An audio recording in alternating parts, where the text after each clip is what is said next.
Hello, radical friends. MP here. Before we get into today's interview, I want to share a couple of announcements. First, this Saturday, November 12th, Andrea Durham, our Connect module leader, and Marielle Sparrow from our Radikal Life engagement team will be at the Awaken Expo at the Plymouth Meeting Mall near Philadelphia. If you're local, please come out and see us. We'll have raffle prizes and Radikal Life stickers to give away. And Andrea will also be presenting a session at the expo.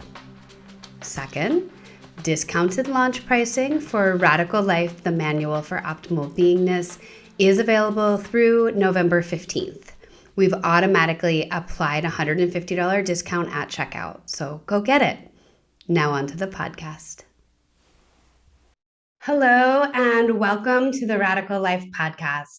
My name is Marina Patrice Vare. My pronouns are they, them, and MP, and I'm recording for you today on the unceded lands of the Lenni Lenape peoples. Today, I will be speaking with our Clear module leader, Courtney Gable. Courtney Gable is a nationally certified pre-licensed professional counselor in Pennsylvania. Courtney has a master's degree in clinical counseling psychology from LaSalle University, a BFA in acting from the Tisch School of the Arts at NYU, and over 20 years of experience in the fields of wellness and motivation.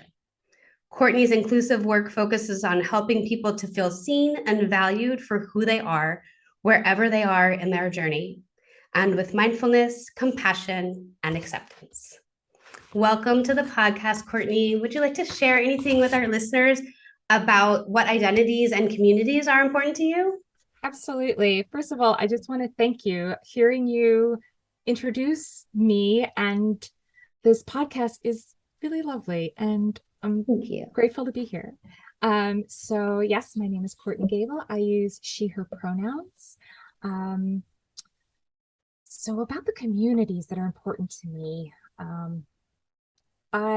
having work in social justice and inclusion and equality, all with a foundation in compassion, are pretty much at the root of what I do in my work and in life as a human being.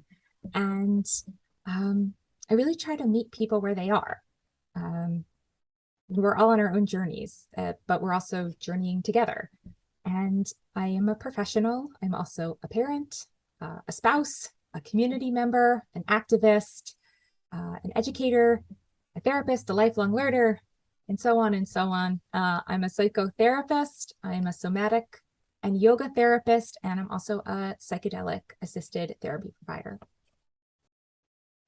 Thanks so much for telling us a little bit more about yourself.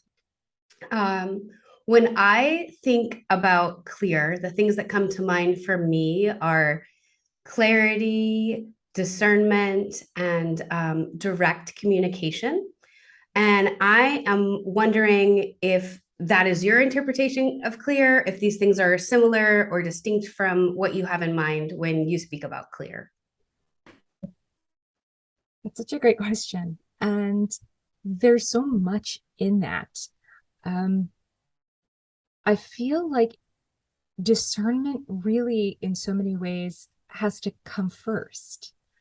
Being able to stop and think and process how we get to clarity.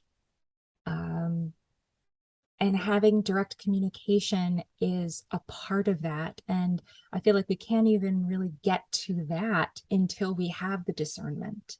And so that is such an essential part of the process of clear and clearing.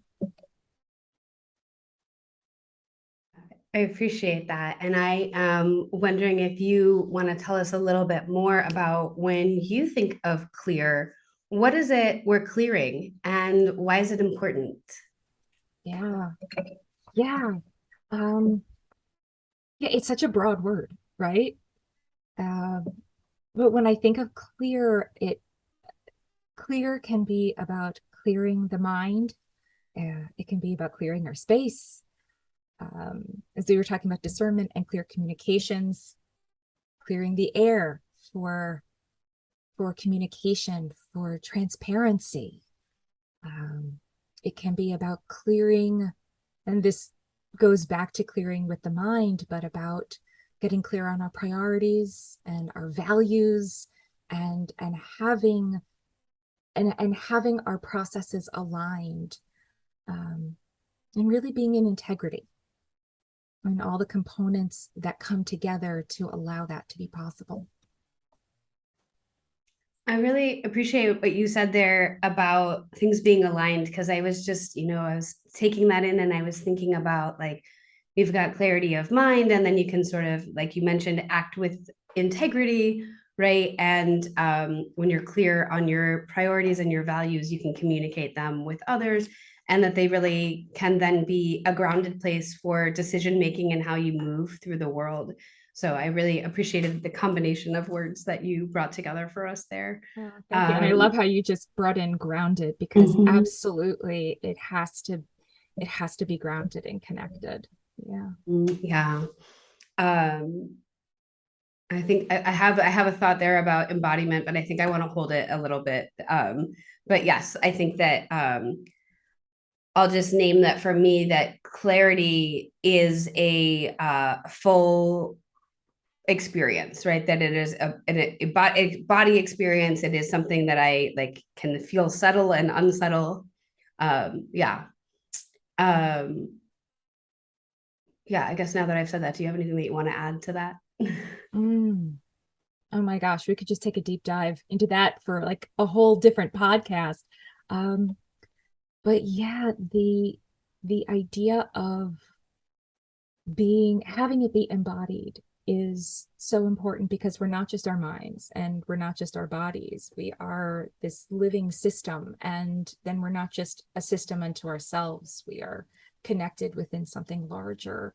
And oftentimes when there's struggle or there's trauma, um, we have a separation. And so in moving towards clearness, there's a move towards wholeness and connection, and in some ways reconnection, and that physical, felt, embodied sense is really important in any of the aspects that we're talking about. Yeah. Yeah, thank Thank you you. for that. Yeah, thank you. I would love to hear if you have a particular memory that feels important in relationship to your interpretation of clear. Yes. Actually, there's one that's relatively recent, and it's still fresh. So I am just thinking about it. I can feel it in my body. Um, but so we recently had a family situation where we had adopted two, and I won't go too into this, but we adopted two little pandemic kitties. And for all the love and all the care, it was not a good fit. And we kept trying and trying and trying to make it work. And when I was finally able to come to the understanding that the way that this is going to work is that they are going to need to find another loving home. Um, that was not easy. And it was not the original goal, in terms of that particular outcome, but getting clear on what is best for everyone, that is what ended up being. And so that is how it ended up working out. And ultimately, I think the kitties are happier. They have a wonderful new home, and things have settled here. But it took a lot of clearing to get to that space. Yeah, I can feel the tenderness of that. So thank you for sharing that with us. I know that it can be challenging, like sort of as things are fresh, right? Right. To share them, and also that sometimes they are the best example. So I appreciate that. I heard in there that you were trying and trying and trying to make a thing work. And I think that's a thing that a lot of people could relate to in a variety of areas of their life, right? And how that uh, like that energy, right, of like trying to do a thing that just isn't like settling and coming together can be really depleting. Um, Yes. and so I'm sitting with that for a minute about like in my own life, the way that when I have resolved a thing that has sort of been unclear, right? The way that I feel like the difference of that in all aspects of my life, right? Like it just gives me room to do other things because it's not taking up mental space, but also like I'm not holding myself in the same sort of way. And I'm wondering if you want to say anything about sort of how you were moving through the world as you were sort of trying and trying and trying to make this thing work that wasn't working. And then, what it was that shifted for you that gave you the clarity, and then how you're feeling in the time since you've made that decision and actually like executed on what you have decided. Sure, sure. One of the things about, getting clear and how this all played out was that there was this tremendous amount of energy. It's that efforting. It's like thinking that if I effort enough, I can get to the result that I want. And, a result will come. um, it just may not be the one that you want. Um, but that's also the difference between the content and the context, because the context of it did align in that it was answering the question of what was best for everyone, but the content is what was really being efforted. It's like, I want to make this this constellation work. And when I was able to step back and see there's no way that the content and the context are going to align in this way, that was when there was freedom and a lot of release to say, okay, we're going to have to find another way. But it was important to go through that, because there was no way that we could get to that, or that I could get to that space without exerting that energy. Does that make sense?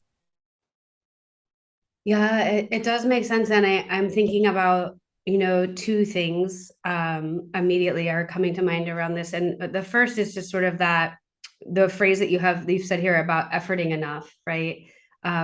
Because I think in my own experience, like when things have been unclear, right? And I'm trying to like navigate without a distinct like awareness of exactly what needs to happen, I often am in this very uncomfortable, like icky kind of itchy feeling of like I want something to happen, right?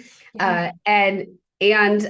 Several years ago in my own life, adopted this like sort of mantra: in the absence of clarity, do nothing. Because I am very much I'm someone who wants to action, to do the thing, to like, right. I'm very comfortable taking productive action, and I'm less comfortable like, resting, which is why I practice and teach this, right? So that's sort of the first thing that's coming to mind for me, is just that like feeling of like when you don't yet have the information that you need to discern, right? But like, something needs to change and you don't know what yet, or that maybe even not something even needs to change, but that you're not like settled or comfortable with where you are. So that was on my mind. And then also this piece where you said like, and then we knew we had to find another way. And I think it feels important to name that like clarity is not always a like, sunshine and rainbows thing. Often it's the opposite, right? That it's like there is some sort of like sense of, for me, relief of like, oh, okay, I have the sense of clarity. But often the times where I have had the greatest clarity have been actually quite painful because the things I need to do next, right? Yeah, like the things you can put off doing when you like don't know what you need to like, like what's needed, or when you haven't come to like that clear decision. But then like when you do know, and it's going to make you or someone else or everything around you unsettled or dissatisfied for a while, it can be really hard to like, step into that clarity and do the aligned actions that need to occur. Absolutely. Just because something ends up being aligned and clear doesn't mean that it's going to lack the pain. It doesn't mean that there isn't going to still be messy emotional experience. Um, the actual, like the actual transition, when that came was heart-wrenching. There were so many tears, and it was the right thing to do. Um, I also don't think that it would have, it ended up being a really important series of lessons. Actually, I can't even say that it was one lesson, but there were many lessons in there, and that they would not have emerged in this process if we had not had that clearness. And I think that's one of the ways that it it actually had the benefit of being healing as opposed to being traumatic. It was still painful, but there was a larger content holding it, and it was held in compassion. I really appreciate the distinction that you make there, right? Between things being hard and things being traumatic, right? Because like we cannot always, right, shift and hold what is going to be traumatizing, right? Right. But I think that you named two things there that I think are really important in engaging with content to reduce the traumatizing impact, right, if possible, right? And one of them was the container, right? And then the other was compassion. And I appreciate that in this particular context, right? You're talking about the trauma of literally like your family constellation changing when these two members of the family are no longer living with you, right? Yeah. And that's hard. There's like no way around that being challenging. And so um also the place where like clarity comes with some grief, right? Like even making the right choice and decision for all of you, right? Does come with the challenge of holding that decision, right? And like living with that decision, for lack of a, you know what I mean? Like living with what you've had to decide. Absolutely. Well, I love how before when you were talking about it being, sunshine and rainbows, and if you think about, a rainbow, it you got to have the rain. I also heard you say there that there were a series of lessons that have emerged, and we were talking for a moment before we started recording, right, about the ways that sometimes we only get our clarity in retrospect. Like we know that things are unfolding, but like we didn't necessarily see that, like it wasn't just like, oh, I sat and I meditated and I thought and I journaled and I know exactly what I need to do and I'm going to do it, right? Like Right. sometimes it's really just like you get glimpses of a thing that move you in a direction, and then on the far other side of it often, right, then we can look back in retrospect and say like, oh, that's how that clarity was emerging. So I'm wondering if there's anything you want to see about this situation, or just anything about clarity in general related to that way that sometimes we only understand it, retrospectively. Mm. Oh, that's a big one. Yeah. Well, thinking about, um, without going too much into, into like the personal stuff, but the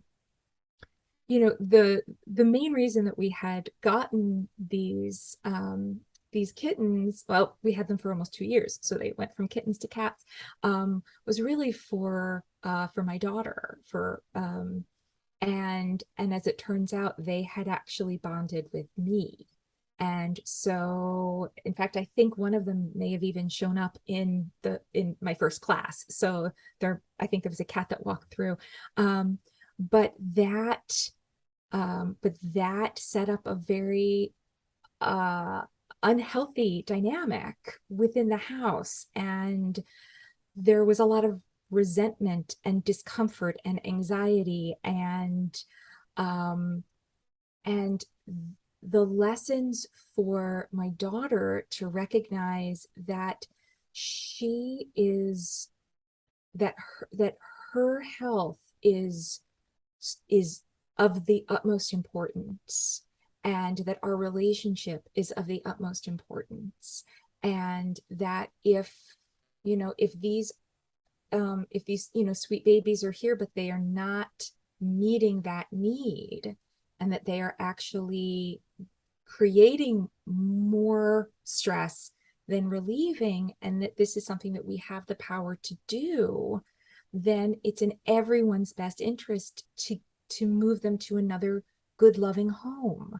And that these were ongoing discussions rather than like imposing, and to let her be a part of that, and to be empowered by that, and to have her her pain be seen and acknowledged, um, was really, really important. And she ended up being an active participant in the transition.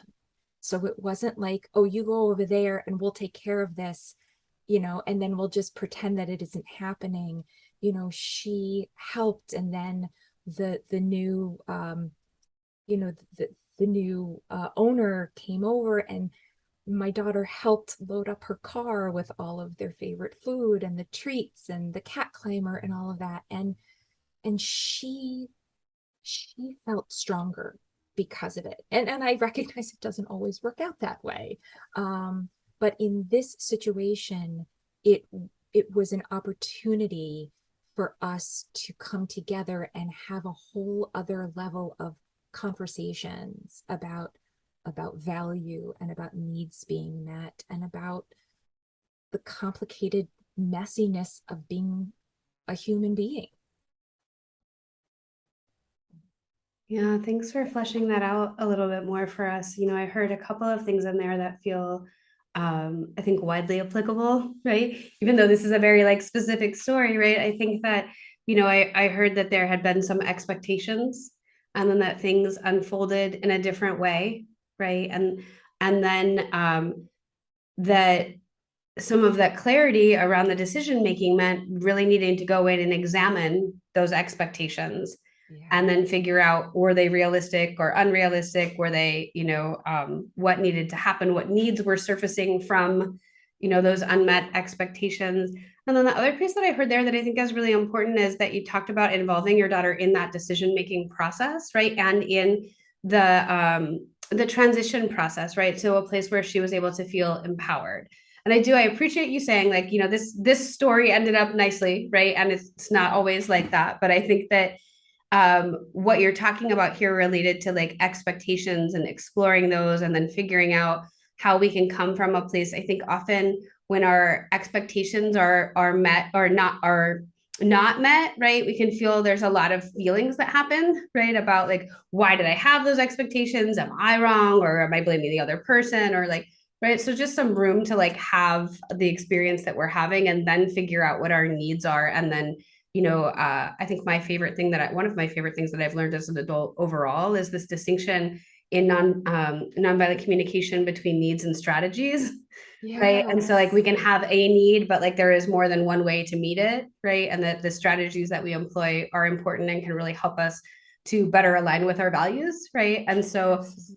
appreciate this, rehoming being the strategy that you chose. And I know that it's not something that you chose lightly. And so I think that it's a really lovely experience for you to share with us around, discernment and clarity. And I appreciate you taking us there. So thank you for that.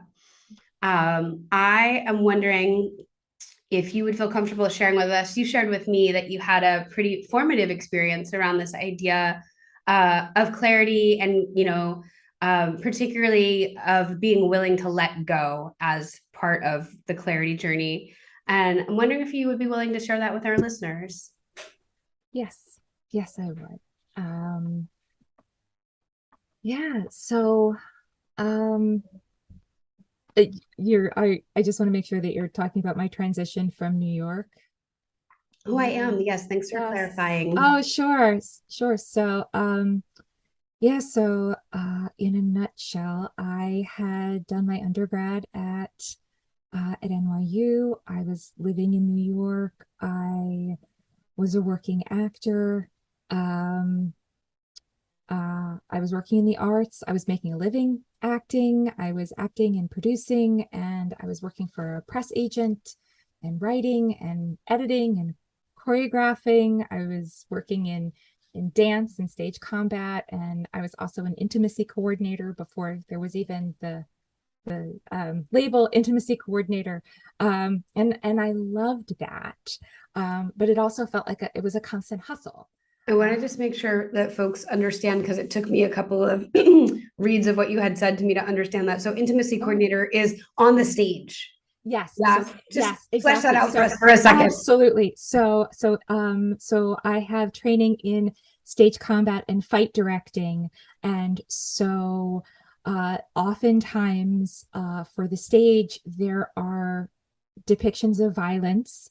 And sometimes those are more intimate forms of violence and aggression. And to be able to choreograph that and to work with the actors so that they are safe both physically and emotionally is what the work of an intimacy coordinator is. It is such important work, and it is very delicate work, and I felt very grateful to have the opportunity to do it. It was very meaningful. Thanks for letting me take that little sidebar there. Absolutely. You were sharing about basically like living the dream, right? Of someone that goes to art school, like you're making a living doing your craft. I Yeah. wasn't, making a great living, but I was paying my bills. I had my union cards. Um, you know, uh, I it was wonderful. I felt like I was able to yes, to use the skills that I had. But it really was a hustle. It was always one gig then another, even if I got something that was long term. If I got a tour that was 6 months, it was great. That was a 6 month job, but then what comes next? And that was exhausting, and it was wearing me down, and it was wearing me out. And I didn't really understand the toll that it was taking on me. Um, and then one of my dear friends from high school died, and he was only 28.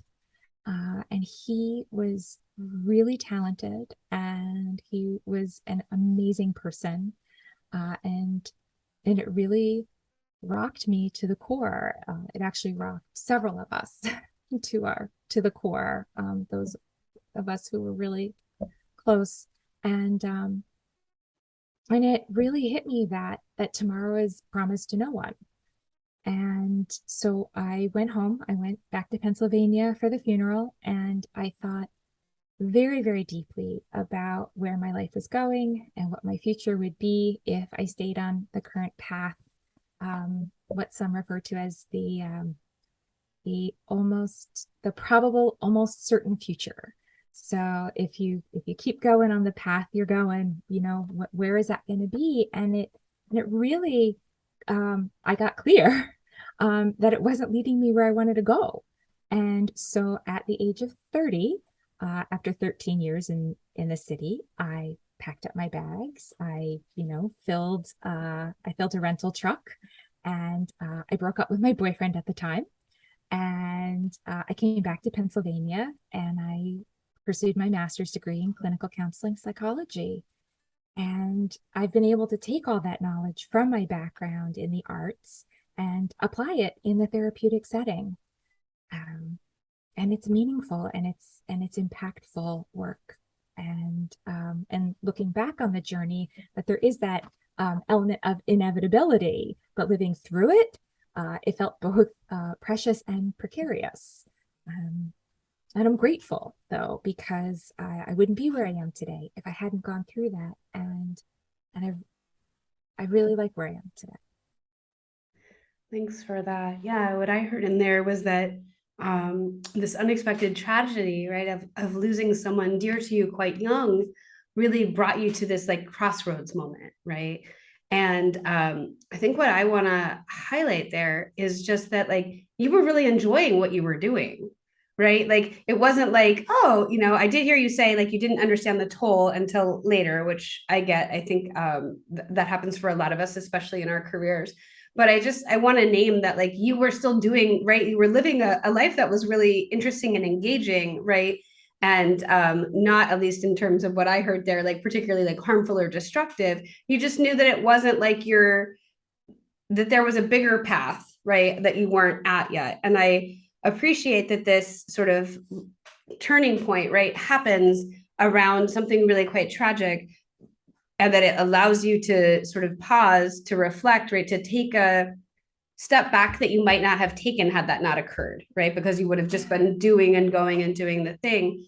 And I appreciate what you're saying about being able to take this background that you have, right, and channel it into something else that you're passionate about, that also allows you to sort of create a more, if I understood correctly, like more sort of stable home base to work from, right? Is that accurate? Yeah, there wasn't anything wrong with the life that I was leading, and at the same time it wasn't quite right for me. Yeah, over the long term. So thankfully I've been able to take all of that and add to it. And yeah, I feel much more grounded now. And not living out of a suitcase and going on a 6-month tour is I really like staying at home. Yeah, I really appreciate what you're naming there, right? Which is that there are some things that at certain points of our life are really actually very nourishing and fulfilling and are like what we want to be in. And then something changes and shifts and evolves. And like you have happy and wonderful memories of that. And also it's just not like how what you want to be doing at this phase of your life. And I think that maybe is also an important piece of clarity, right? That it's not like how do I want to frame that? Like what's coming to mind for me is that it's not necessarily like the deepest clarity we get always comes to us like in like rock bottom moments or like, right? I think there's a lot of like narrative around like, oh, I made these big changes in my life when like everything fell apart. And like I think that there are also, which I think a lot of us have also lived through, right? I have certainly made some of those changes in those places, but I think that the ones where I feel like I have more control over why I'm making the choice and the shift, right, are the ones for me that really feel more about clarity than desperation. I don't know Yes. if that's a meaningful distinction there, but do you want to say any more about that? Well, I think that goes back to values. It's about when things are aligned.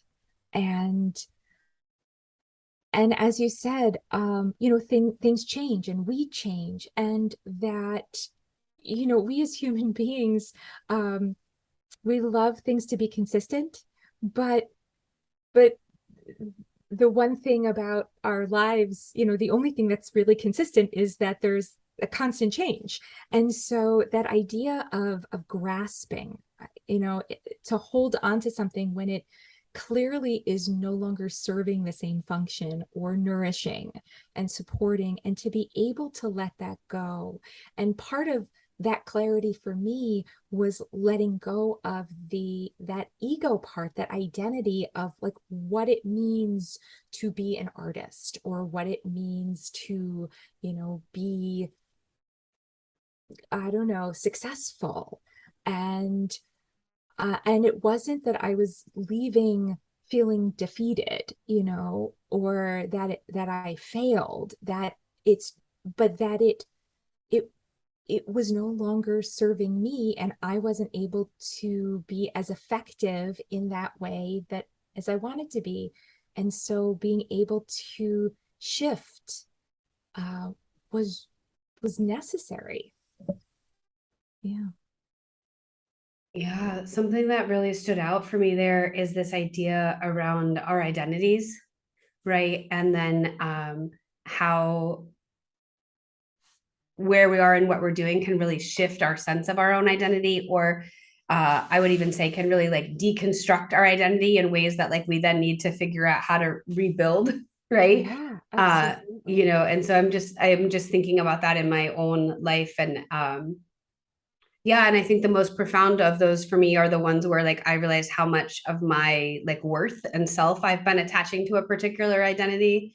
Um, so I'm just like, it just, it's brought up a thing for me to think about Oh later, yeah, how there were absolutely. things during conversation and I was like, oh, I'll write about that later. But I wonder if you want to tell us a little bit about like how this actually then unfolds, right? Like you make this decision and is it just like you drive back to New York and you pack up your house and you like leave? Right. I hear you left a relationship, which I think is also a thing that is important to note, right? Is that like oftentimes when we gain clarity, like it means that there is a significant change that needs to happen and that like that can ripple out in a lot of ways. But so I'm just wondering, like, I heard you say letting go, and I want to make sure that like people understand that there are a lot of ways to let go and that it's not always just like, oh, I made a decision and then I went. So I'm Right. wondering if you want to share anything about like the unfolding of that process and like the maybe the messiness and also sort of timeline of what it looks like in real life as opposed to like, hey, we wrapped it up in a 2 hour movie. But absolutely, yeah. It was not as rash as that. That was definitely the Reader's Digest version. But yeah, I went back to New York and it was like after that it didn't feel right. It just didn't. I was no longer, or I guess I was aware that that I was no longer getting what I needed from being there, and that I also wasn't able to, quite frankly, give in the way that I wanted to. And so I did a lot of really deep soul searching, and I was also working with a therapist at the time who helped me through a lot of this. And um, I I had been thinking about going into psychology for a while. A lot of people had sort of asked me about that way earlier. I think that was probably more, my path anyway, because I've always been more process than product oriented. Even in theater, my least favorite part was always the performing. I always loved the collaborative process and the workshops and the creation of it and the unfolding and figuring out character and all that. Um, and so then I looked at programs, and as it turned out, LaSalle had a program, and they had a campus very close to where my parents were living, which was also not necessarily an easy thing to do because at the tender age of 30, I ended up moving back home. I kept my job in New York, so I was commuting back and forth. It was not easy.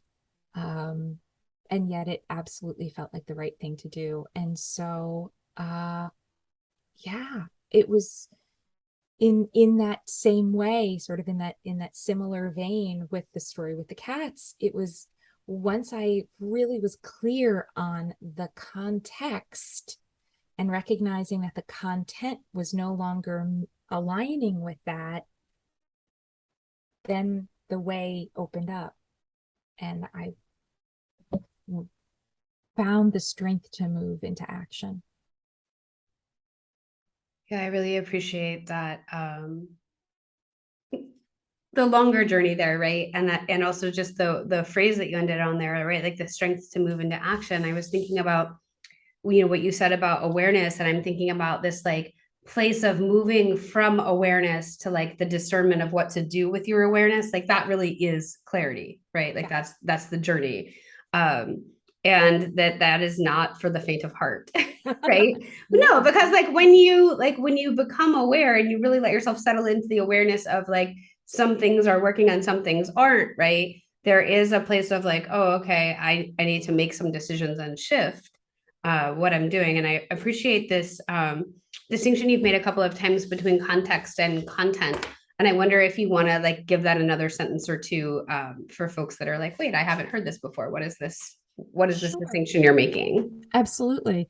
And that is for me a very big part of clearness, of clear and of discernment.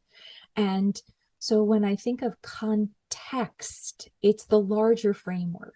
That's where the priorities and the values, that's where all of that lives. It's the scaffolding. And then the content is what the situation is. And so that's like the furniture in the house.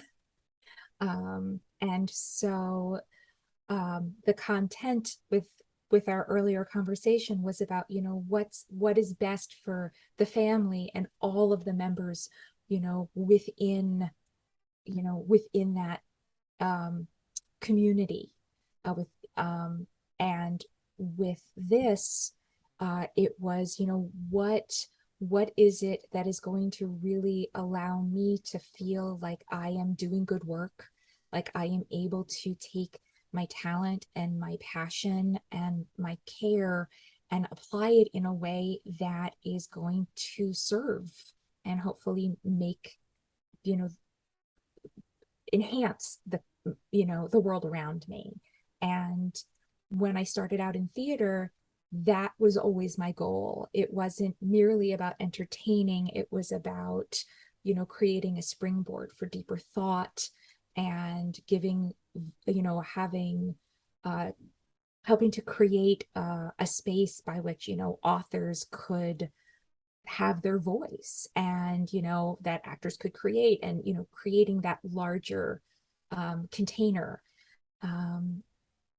And once I realized that it wasn't working within that context, or that was really the content, then I was able to say, oh, shifting this is still on that same scaffolding, but it's a different way of moving through.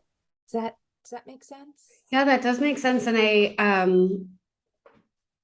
I'm going to attempt to summarize it in the way that I understood it, and you'll let me know if I missed anything there. But I'm thinking about the context as the how, like how do I want to be moving through the world, right? And then the content as like the what is actually unfolding, right? Absolutely. And so then there are often, decisions and actions that need to happen to bring the context and the content into alignment. And I think that a lot of us maybe don't even know that until we feel that sort of dis-ease feeling, right? But we don't have, it takes that awareness moment to like figure out like something happens that goes, oh, yes, I can see where this is not matching up. Absolutely. It's Yeah. that feeling of restlessness. Mm-hmm. Sometimes we'll notice that tightness, or that churning. But where's it coming from? And yes, and when I realized that what it was going to take for me to let that restlessness settle, I remember thinking, oh, and then, oh, because then I realized that the path before me was going to be really hard, but not doing it was actually going to be even harder. Yeah, I think a lot of folks can relate to that. Yes. Like knowing that, okay, I've got a hard journey ahead, but also not doing that is in the long run harder. Yeah, I appreciate you naming that. I would love to shift our focus a little bit and talk about sort of the breadth of your professional experience, because I think it's really interesting and I'd like to hear how it comes together for you. So know that you've got professional training as a psychotherapist, as a somatic therapist, and as a yoga therapist. And then you're also currently training as a psychedelic therapist. So I would love if you would share for us, how you became interested in these modalities, how like what their relationship is to each other, and sort of what their relationship is to the unfolding of like your becoming. Okay. Yes, absolutely. So going back from when I was very, very young, I've always loved dance and movement. And I've always felt connected in a kinesthetic way. And so that's always been a big part of me. I used to have friends joke that like if you wanted to like make me quiet, you would just like tie my hands down, because I talk with my whole body. And and so that's always been an organic part of me, and wanting to deepen my understanding of that was really how that started. I started taking a deeper dive into the yoga, and then I wanted to understand why what I was feeling on the mat felt so special. And so then I took my first teacher training with no design, particularly of teaching, but really just wanting to understand it. And then after taking the training, feeling that in some ways I'm almost like selfish, like I'm hoarding if I don't share it. And so then that moved, out again into that wider community, thinking of service and the breath work also. And so I had already had years of teaching and doing that work even before I went on for the master's. And so then those all blended really well together. And I actually got my graduate degree a while ago. Even though I'm just getting licensed now. But even then, and yoga therapy was not really, it was early. It was like way early. But even as I was, writing my papers, it was all about the psychology of, chronic pain and working in elements of that. And so bridging that always seemed really natural to me.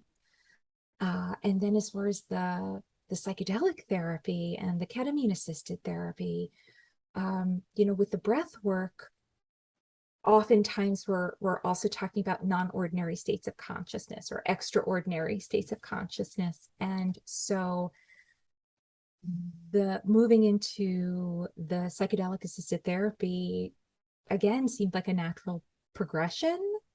And it's all about, for me, it's all about creating as many avenues as possible for exploration. It's like what you said before, like there is no one way to do it.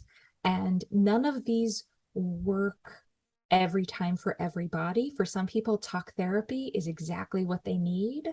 For other people, having a combination with the breath work. For other people, really connecting with the body. That they're all just different tools that can be pulled out when applicable. Yeah. That makes a lot of sense to me.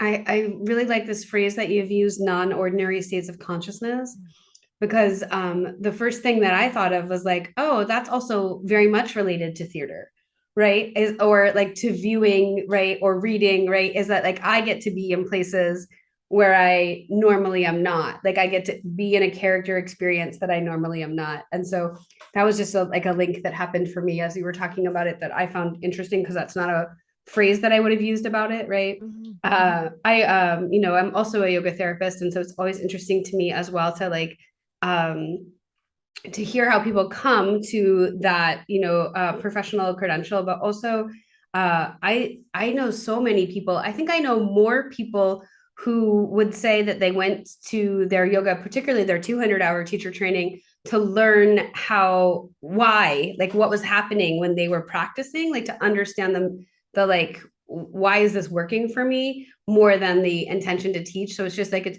sort of like I keep a tally of that. I'm like, oh, it's so interesting to hear like another person say that because it is for sure it has been my experience. And we've talked to a couple of other folks on the podcast who also are yoga teachers and yoga therapists who I believe have said like similar things. And so it's just interesting to me that this sort of idea about this curiosity about, right, like what is happening and what is unfolding in my experience, and why is it working and how is it common and uncommon from what is unfolding for other people. um yeah, and I mean, I obviously I'm quite passionate about it, like yoga as a modality as well, so like I think it's really interesting to like put them together. And I think for me I would love to understand like sort of how it all unfolded. Did you come home from New York and then study to be a yoga therapist, and then like where does it come together? Okay. I Yeah. like to understand people's backstories. So I'm like, how did it happen? So I left New York in 2005. Yeah, I was there from 92 to 2005. So I was there through a lot of New York's experiences. Um, and then I was in school from 2005 to 2008. And actually my yoga therapy degree, well, let's see, I got my first yoga teacher training um, in 2002 or 2003. So that definitely, that predated my degree. And so, as far as a yoga therapy, I was actually grandfathered in because I had the master's degree and because I had all the trainings from yoga before. So I was able to meet all the qualifications without then having to go through another whole degree. So that I was very thankful for that. Um, and then um, my my curiosity, I'm such a nerd. I'm so, I love to learn, and I find people fascinating. In so many ways truth is stranger than fiction, and so that was one of the ways that I was able to let go of the theater as well. Um, and it's just this idea of being able to help people or hold a container for them to have their lived experience so that they can find wholeness, so that they can heal themselves. Um, all the work that I do is trauma informed, and we are all walking around with levels of levels of trauma, with history, with baggage, whether that is ours individually, whether that is family, whether that is system, whether that is cultural, ancestral. And so the more I feel, the more I study, um, the more I realize I need to study. For every 1 hour that I learn, there's like 50 more. But my goal is to be responsible and to create the safest space possible, to create that container. And all of these different modalities, I feel like, help me inch ever closer to that. It's never done. Um, but they all fit really well together. The breath work and the psychedelics fit really well. The body work and the psychedelics and the talk therapy, they all complement each other. Um, yeah, it's a tapestry. Yeah, thanks for weaving some of that together for me. It's just interesting to like see how it unfolds. And yeah, I hear what you're saying about all of them being complementary to each other, like almost being a natural unfolding as you walk into one, then things just keep. And that certainly has been true for me in my own learning and unlearning as well. As it's like I walk into a thing and then I'm like, oh, now I need to know that and I want to know more about that. Yeah. And so it always makes me like it always warms my heart too to know that other people's brains unfold like that, right? And that like that, yeah. So I heard you specifically name like a trauma informed approach, which I really appreciate as an influence on the way that you do your work. And I'm wondering if there are any people that you specifically want to name as folks that have helped you to influence your understanding of clarity or Oh, clear. sure. I mean, I could list many, but for the purposes of time, I'll list two at this point, and those are Resma Menakem and Gabor Mate, and both of them have actually been guest lecturers within the program that I'm taking right now in the psychedelic assisted therapy. But both are incredible writers and researchers, and Resma Menakem, for those who are not familiar, um, uh, wrote the book My Grandmother's Hands, and then also more recently wrote The Quaking of America, which I haven't read yet but is on my list. And does a lot of work in cultural somatics. And so it's it's the somatic work that's related to racial trauma. And uh, I just remember the first time that I came across his work having such an incredibly visceral response. And for all the work that I do, and I do a lot of work in diversity and inclusion and equity and social justice, it still absolutely floored me. And I was so humbled by what I didn't know I didn't know.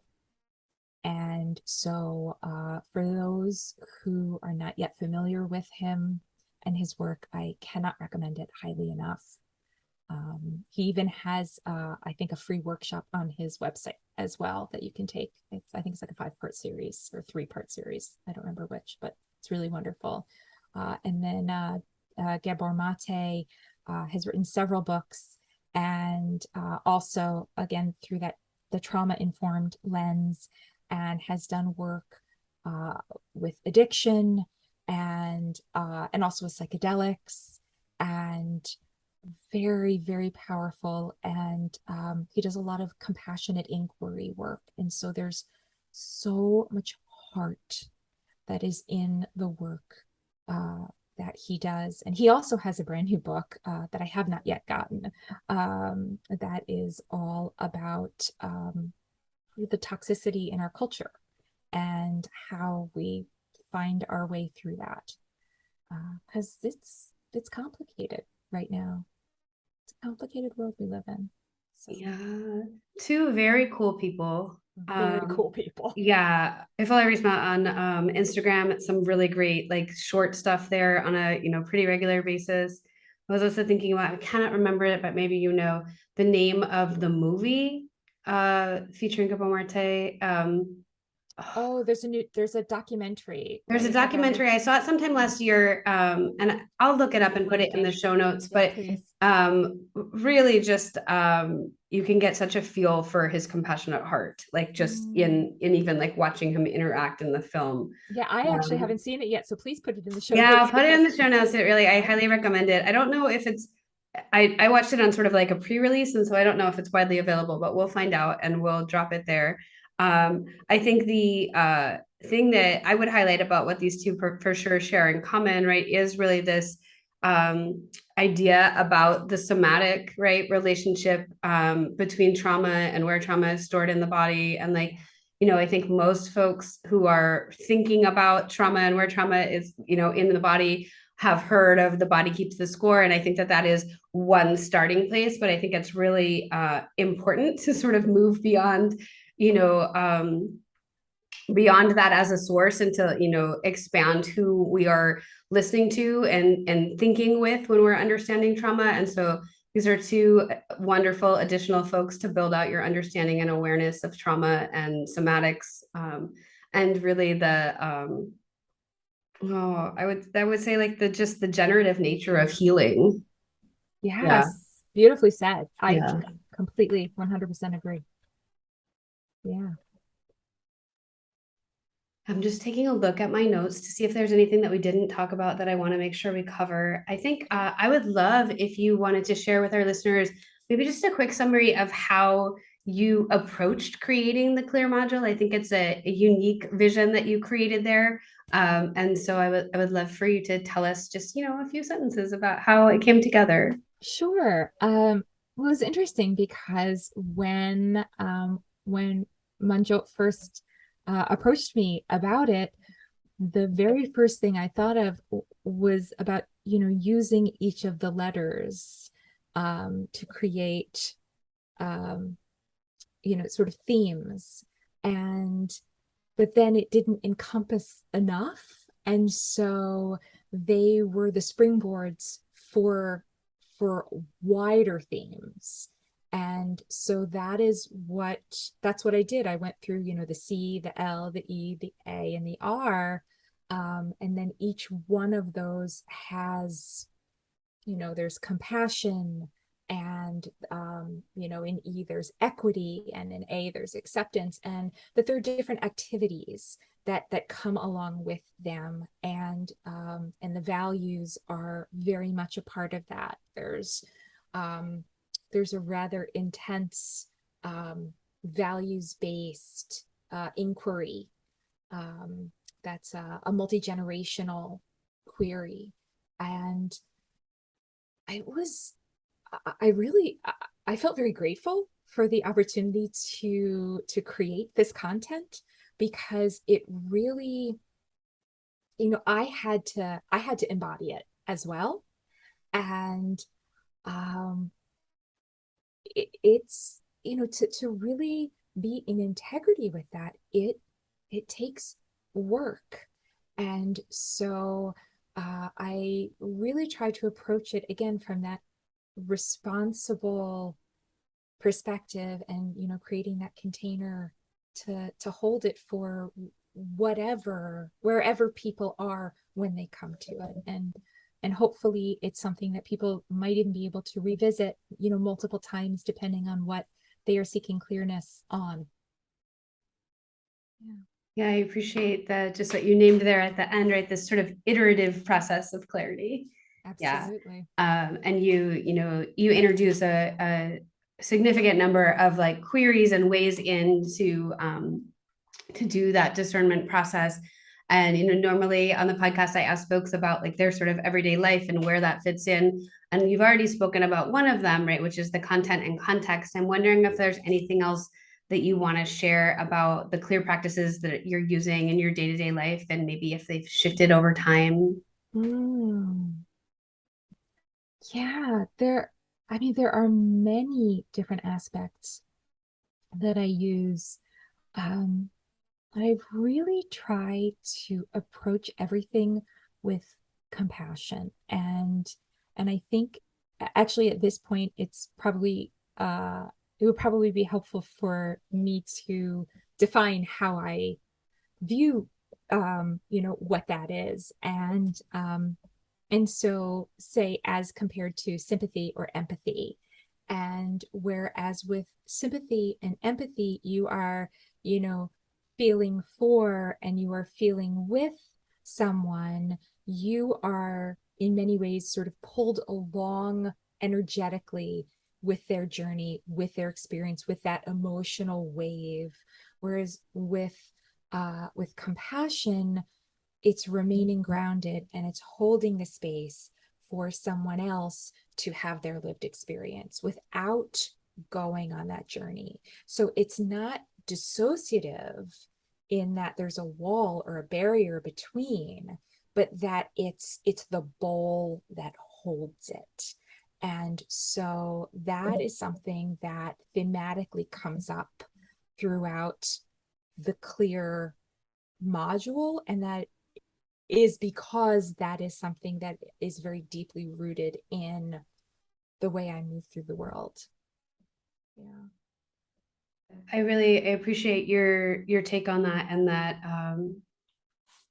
like the breakdown, right, of they're similar and different in these ways. And I really appreciate specifically what you're saying about not like energetically going on the journey, but really being someone who is present and can hold space. Yeah, I think that that is really important. And I don't know that that's specifically how I would have defined compassion, right? And I'm like sort of tooling around in my head, like, how would I have defined that? But I think that it is a meaningful description to me. Like I have a clear sense of what you mean, and I think it's a useful framework when we think about being in relationship with other people, right?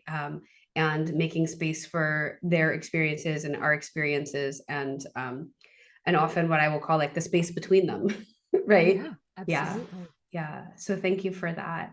Um, I am just about to approach my last question here. And before I do, I always like to ask if there's anything else that is on your heart and mind that has, perhaps risen to the surface, but that we haven't spoken about, or anything that you want to make sure that you get to share. I feel like we covered a lot of ground. I really do.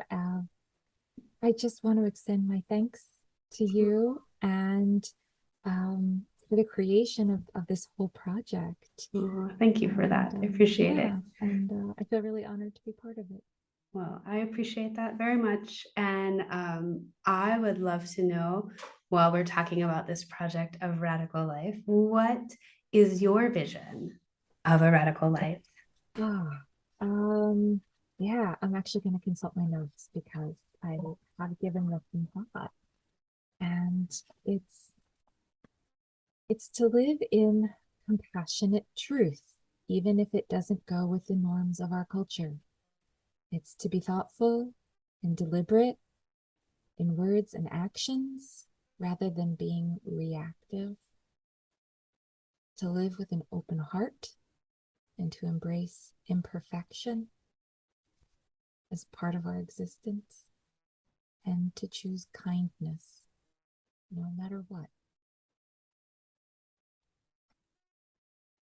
Thank you for that thoughtful offering. I really appreciate you sharing your vision with us and your time with us today.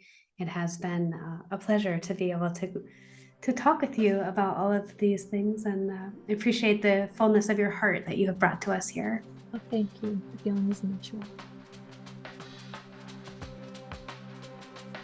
Thank you for joining us. Head over to our website at radical.life to sign up for your free Radical Life Starter Kit. Our website is radikal.life.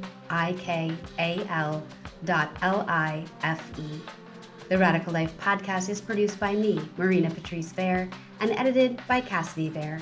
Our theme music was created by Mark MeeZy. Radical Life is a co-creation with Manjot Singh Khalsa and Radical Healing. Connect with us on social media, Radical with a K.